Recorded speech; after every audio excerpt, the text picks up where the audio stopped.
Halo, assalamualaikum warahmatullahi wabarakatuh, teman-teman. Kali ini kita main ke kebun temen ini ya. Kebetulan temen sedang menanam cabai rawit ini ya.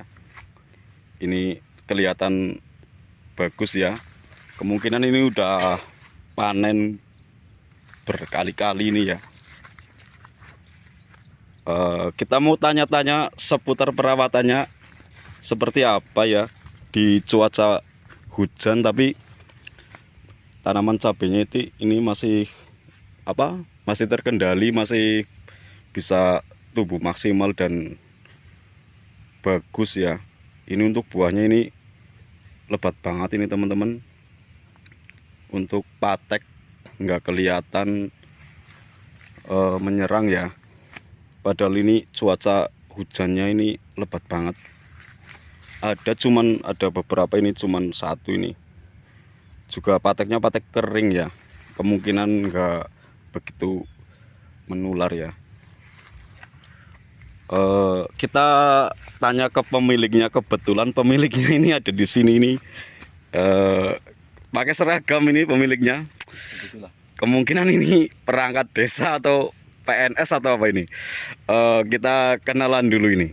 Assalamualaikum Mas. Waalaikumsalam Mas Agus. Iya, kenalan, ini saya Agus. Agus ya. Iya. Oh, iya. Iya ini Mas, tanaman cabenya ini bagus banget. Ini bisa diceritain untuk perawatannya ya.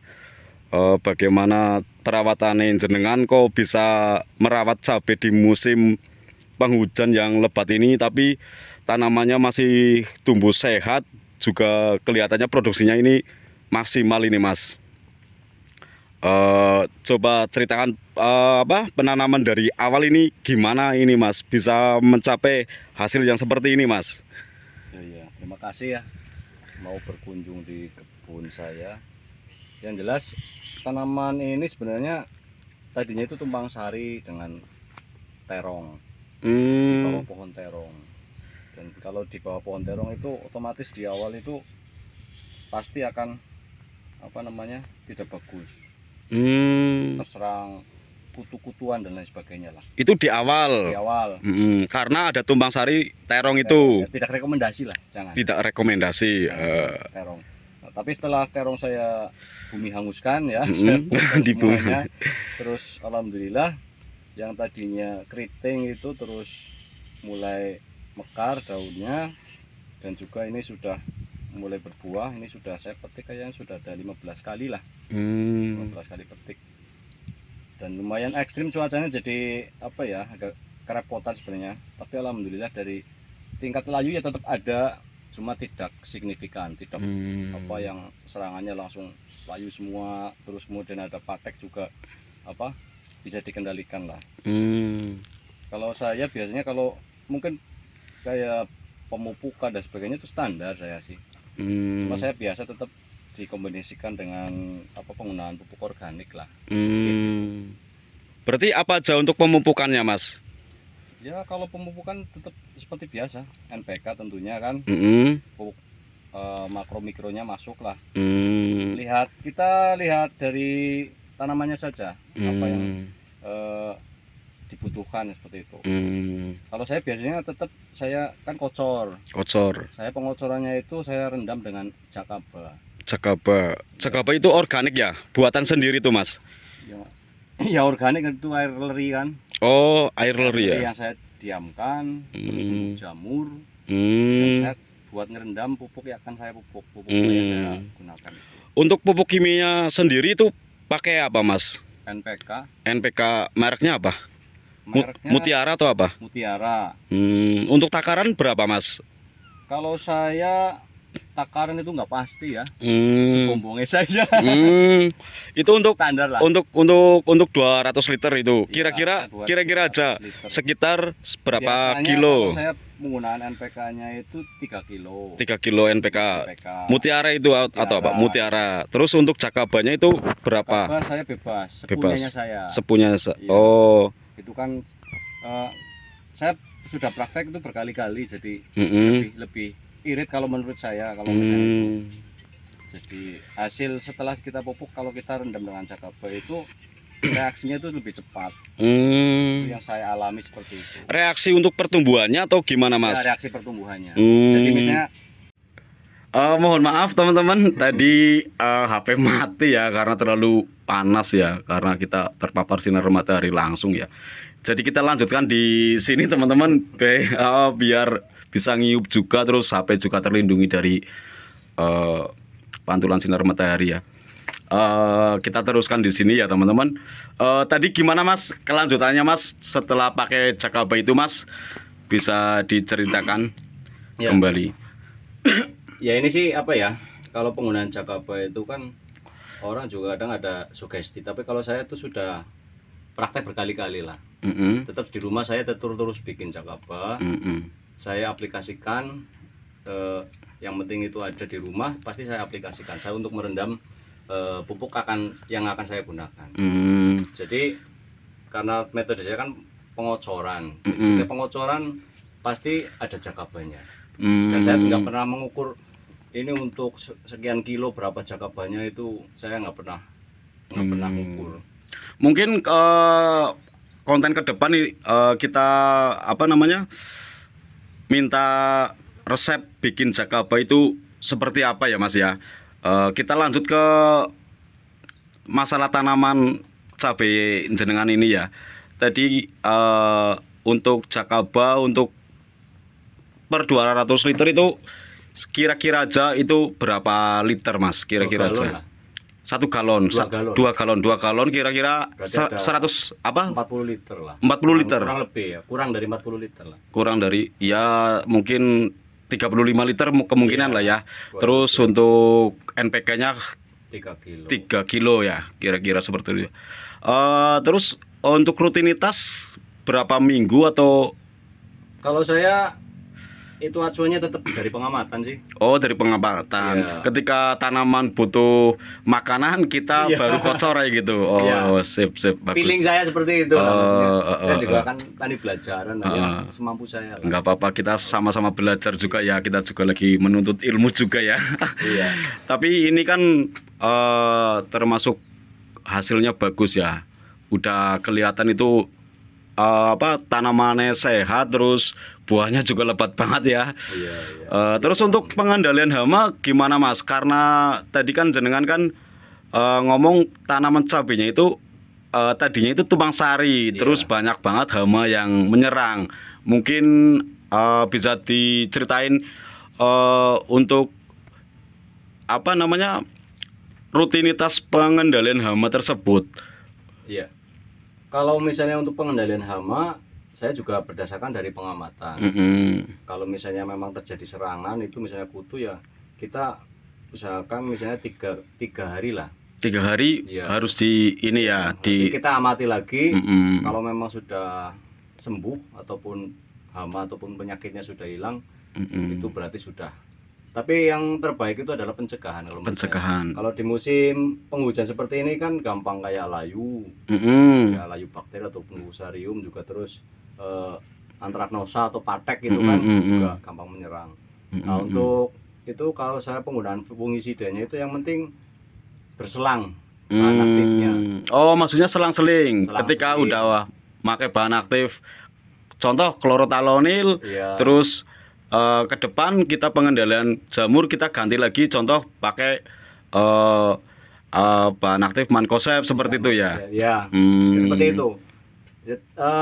Kalau misalnya kita berbicara bahan aktif kan juga kadang di setiap wilayah kan beda-beda juga penanganannya. Yang penting prinsipnya itu berseling lah. Oh, harus selang-seling kayak gitu ya. Selang-seling, iya. Karena kan- Tujuannya untuk apa itu Mas? Ada selang-seling kayak gitu. Tidak terjadi resis apa ya? Ataupun kalau menurut saya juga itu kan bahasanya. Kalau menurut saya ya kira-kira lah mana yang paling cocok gitu. Iya Bahasa benar petani benar. tingkat bawah lah. Kalau berbicara bahan aktif terlalu susah kalau menurut saya nggak bisa ngapalin itu. Terus terang saja. Ada kemungkinan mungkin ketika kita selang-seling jadinya mungkin hama-hama atau jamur-jamur tersebut tidak kebal atau Iya, tidak resisten, tidak kebal seperti itu. Nah, itu yang saya terapkan. Terus mungkin bisa diceritain pengendaliannya yang sudah pernah masuk ini mungkin bahan aktif atau produk apa aja yang pernah masuk ke tanaman jenengan? Mungkin dari segi untuk pengendalian kutu-kutuan, juga pengendalian jamurnya, Mas. Kalau yang dari funginya itu ya mangkosip masuk, Mm-mm. ya. Terus apa saya nggak hafal kalau merek dagangnya nggak apa-apa saya sebut. Oh, nggak apa-apa, bebas. Ada antrakol. Ada ya. antrakol masuk, Antrakol terus masuk. Ditan juga pernah Ditan juga masuk. Korondis pernah masuk. Terus Saya nggak hafal bahan aktifnya. iya. Sorry aja. Merek dagangnya aja ya. Terus untuk Iya. ininya apa untuk kutu-kutuan Kutu-kutu kita kendalikan pakai apa aja itu? Kemarin apa ya saya lupa ya. Kalau nggak salah ada plenum yang masuk juga Pak ya. Plenum. Saya jujur saya susah untuk mengingat. Saya sudah pakai Karena ini ya Mas, apa namanya, banyak banget yang dipikirkan ya. Iya. Jenengan harus mikirin masyarakat sekadus jenengan ya, sedesakan jenengan ya, terus mikirin tanaman juga ya Mas. Yang jelas kalau mungkin penonton itu lebih paham lah. Yang jelas penggunaannya itu selang-seling. Selang-seling. Nah untuk kalau yang ini yang agak susah kan yang dipatek. Ya. Nah, kalau saya ini ya, kalau saya biasanya, misalnya kok terlihat ada patek itu sebelum pemetikan, saya petikin dulu semuanya itu, pateknya sampai bersih, saya semprot fungisida. Kalau yang sudah itu agak menggunakan fungisida yang memang bahan aktifnya yang bagus, yang harganya yang lumayan lah. Wah, apa itu Mas mereknya? Merek dagangnya apa itu? Korondis. Korondis itu. Oh, Korondis itu mahal ya Mas? Kalau bagi saya mahal. Tapi kayak gini, mungkin tadi belum bisa nyebutin untuk kutu-kutuan ya, obatnya itu apa aja, karena lupa ya. Mungkin kira-kira mungkin imidacloprid itu masuk pasti ya Mas. Imidacloprid itu masuk. Ya, kan sebutin saya bisa terus kayak abamectin juga masuk ya Mas. Masuk. Terus abamectin. Terus tadi apa itu kayaknya lihat itu ada Pegasus itu ya. Iya, apa itu bahan aktifnya tadi? Ron lah. Terus dengan apa yang udah jenengan masukkan itu, terus dengan produktivitas yang seperti ini, itu masih nutup ya Mas untuk hasil panennya itu Mas? Ya alhamdulillah. Kalau kemarin harga cabai kan lagi turun ya. Ya kalau menurut saya sih masih masuk karena masih masuk. Kebetulan pada saat perawatan di awal itu kan saya berbarengan dengan terong. Oh, tumpang sari terong itu ya? Numpang ya. Oh, jadi biayanya nggak terasa ya Mas ya? Karena tujuan kita itu awalnya itu merawat terong ya? Iya benar. Jadi baru pertama kali saya coba seperti itu. Biasanya kalau rawit ya single lah. Tapi kemarin coba-coba juga. Alhamdulillah ya sampai metik lah. Tapi hasilnya ini bagus Mas, berarti ada ini ya, ada hasil juga lah ya. Ada, tetap ada selisih. Apalagi ini kalau misalnya masih bisa bertahan lah. Ini kan saya kebetulan tanamannya juga nggak banyak, karena nggak berani terlalu banyak kan uji coba. Karena kalau terong itu apa ya? Ada orang bilang sumber hama itu di situ. Iya ya. Tapi saya nekat. Siapa tahu bisa berhasil gitu. Ya, alhamdulillah sampai metik ini sudah lumayan, sudah ada 10 lebih metik. Pemetikan udah 10 kali lebih dari 10 kali pemetikan. Bagus banget ini teman-teman. Ya tanaman paling sekitar tinggal 700-an batang. 700 batang ya. Tapi kelemahannya kalau misalnya tumpang sari dengan terong itu kan jadi tumbuhnya nggak serempak. Seperti itu. Jadi kan makanya ada yang sudah mulai berbuah, ada yang tumbuhnya agak lambat karena bahasa Purbalinganya keyomen. Oh iya. Apa namanya kalau bahasa Indonesia mungkin karena terhalang sinar matahari dari tanaman terong itu teman-teman, karena kita tahu tanaman terong itu daunnya sangat lebar-lebar ya. Iya. Benar. Jadi ya itulah. Ya jangan ditiru lah. Iya. Karena resikonya besar ya Mas. Resikonya besar. Benar.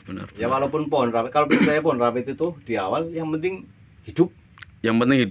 Oh, intinya tanaman itu kita usahakan yang penting tanaman itu bisa sehat ya Mas ya. Iya. Itu yang utama ya. Ketika tanaman itu sehat, kemungkinan besar untuk ke depan itu menghasilkan buah yang banyak juga ya Mas Iya, ya. betul. Oke, siap. Ya, beda petani kan beda prinsip ya. Ada teman saya yang petani, semakin kita banyak kasih makan ya nanti semakin banyak hasilnya. Kan ada yang seperti itu. Kalau saya semaksimal mungkin kita press untuk biaya pengeluaran untuk pemupukan terutama. Oh iya.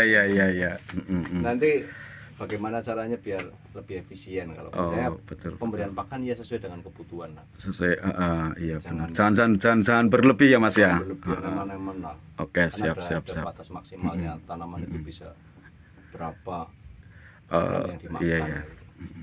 Ya mungkin seperti itu dulu ya Pak Kadus. Nggih. Takutnya kelamaan nanti yang nonton nggak mau ini ya kan. Ya mungkin seperti itu dulu teman-teman, hasil kita main ke kebun cabai rawit punya temen ya. Oh ya, untuk jenisnya ini jenis ori ya. Ori. Oh ya, untuk jenisnya itu jenis ori teman-teman, dari Aura ya 212 itu. Ya terima kasih Pak Kadus untuk informasi yang udah dibagikan ya ke teman-teman ya. Semoga bermanfaat untuk teman-teman ya. Amin.